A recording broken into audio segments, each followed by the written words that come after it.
The ghost of Blackwood Manor. Isolde was a ghost with white, moonlit hair and a long, tattered frock. She drifted through the cold, echoing halls of Blackwood Manor, her mind a blank, furious fog. She knew only one thing. She was dead, and someone was to blame. Every time living feet creaked on the floorboards, a shiver of rage ran through her. She didn't know who she was or why she had died, but she knew they were not meant to be here. They had to pay for her eternal, icy sorrow. One stormy night, a small group of people broke into the manor. They weren't seeking shelter, but secrets. Isolde felt the intrusion like a physical wound. She stretched out her cold hands, and the shadows obeyed her will. The first man, an explorer named Silas, suddenly felt the air drop 20 degrees. A whisper, like dry leaves skittering, filled his ears, telling him to leave. He tried to run, but the heavy antique lock on the library door slammed shut, trapping him inside.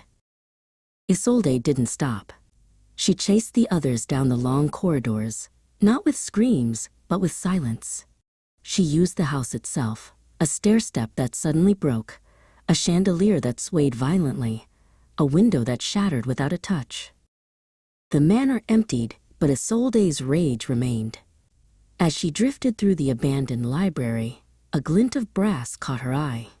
It was a hidden compartment in a desk, and inside, a small leather-bound journal. Slowly, the words seeped into her ghostly memory. The journal belonged to her, a woman named Isolde Thorne. She read about a beloved cousin, Alistair, and the family will. The last entry spoke of a poisoned teacup. The fog lifted. Her death had been cold, calculated murder, not a random event, but a cruel betrayal by Alistair to claim the manor and fortune. Her heart, or where her heart used to be, ached with true focused vengeance. Isolde sought Alistair. He was an old man now, living a lonely life of guilt in a small flat across the city.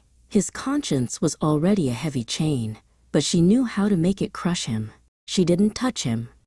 Instead, Isolde stood over his sleeping form and wove the threads of his memory, forcing him to live the scene of the poisoned teacup over and over, until he woke up screaming his confession into the empty room. Justice had been served, not by a blade, but by truth. The moment Alistair's confession faded into the air, the cold, heavy chain that had bound Isolde to Blackwood Manor snapped. A soft, brilliant light descended, warm and welcoming.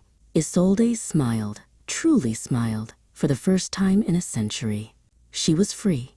The ghost with white hair and the long frock finally drifted up, home.